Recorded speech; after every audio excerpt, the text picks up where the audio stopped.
UP की सियासत में सहबोज और कुटुंब की कहानी आखिर पक क्या रहा है।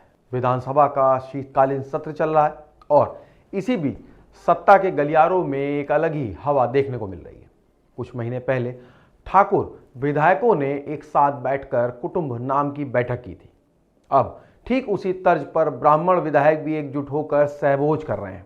सवाल उठता है कि अचानक जातिगत बैठकों का सिलसिला क्यों शुरू हुआ है और इसका 2027 के यूपी के चुनाव से कनेक्शन क्या है।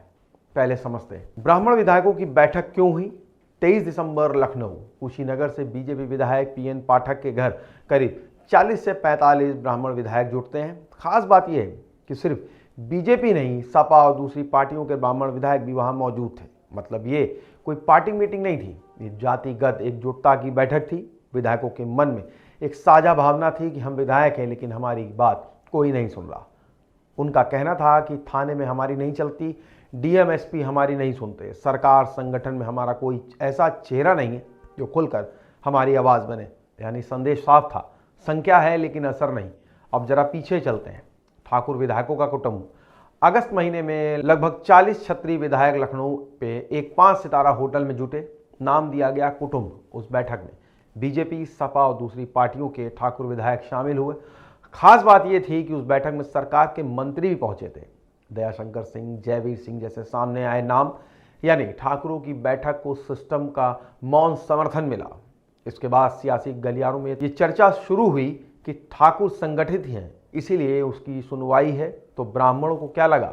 ब्राह्मणों विधायकों का मानना है कि एक वक्त था जब बीजेपी में ब्राह्मणों की पूछ थी, सरकार में सम्मान था, लेकिन अब सोच ये बन गई है कि ब्राह्मण कहीं नहीं जाएगा, बीजेपी के साथ ही रहेगा। और जब किसी का वोट पक्का मान लिया जाता है तो उसकी मोल भाव की ताकत कम हो जाती है। इसी सोच के खिलाफ ब्राह्मण विधायकों ने तय किया कि अब चुप नहीं बैठेंगे, एकजुट होकर हम दम दिखाएंगे। लेकिन यहाँ एक बड़ा संकेत भी मिला। ब्राह्मण विधायकों की बैठक में सरकार का एक भी मंत्री नहीं आया, जबकि ठाकुरों की बैठक में मंत्री पहुंचे थे। कई विधायकों को डर था कि अगर खुलकर आए तो कहीं ऊपर नाराजगी ना हो जाए। यही फर्क बताता है कि सत्ता के संतुलन में अभी कौन भारी है और कौन हल्का। इस बैठक में क्या क्या तय हुआ, ये सहभोज का नतीजा सिर्फ खाना नहीं था, बल्कि कुछ साफ फैसले लिए जाने थे।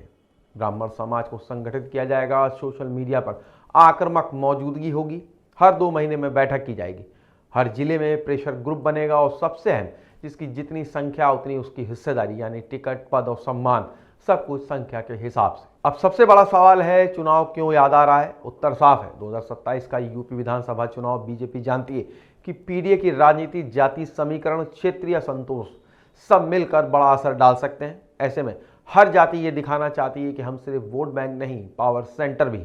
ठाकुर ने पहले दम दिखाया, अब ब्राह्मण ही बता रहे हैं कि हम भी कोई कमजोर कड़ी नहीं है।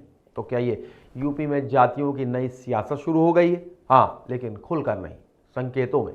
नाम बदल गए, बैठक नहीं, कुटुंब, धरना नहीं, सहभोज, लेकिन मकसद वही, सत्ता में हिस्सेदारी बढ़ाना है। यूपी की राजनीति में अब सिर्फ दल नहीं लड़ा रहे, जातियां भी अपनी ताकत गिनवा रही। क्षत्रियों ने शुरुआत की, ब्राह्मणों ने जवाब दिया। आने वाले दिनों में ये सवाल और तेज होगा कि कौन कितना संगठित है, किसकी कितनी सुनवाई होगी और 2027 में सत्ता का पलड़ा किसकी ओर झुकेगा। यूपी की सियासत में फिलहाल कुछ और भी पक रहा है। तो आज के इस वीडियो में इतना ही। आपको वीडियो पसंद आई हो तो इसे लाइक करें, शेयर करें। चैनल को सब्सक्राइब नहीं किया हो तो आज ही करें। मिलेंगे एक नए वीडियो के साथ। नमस्कार।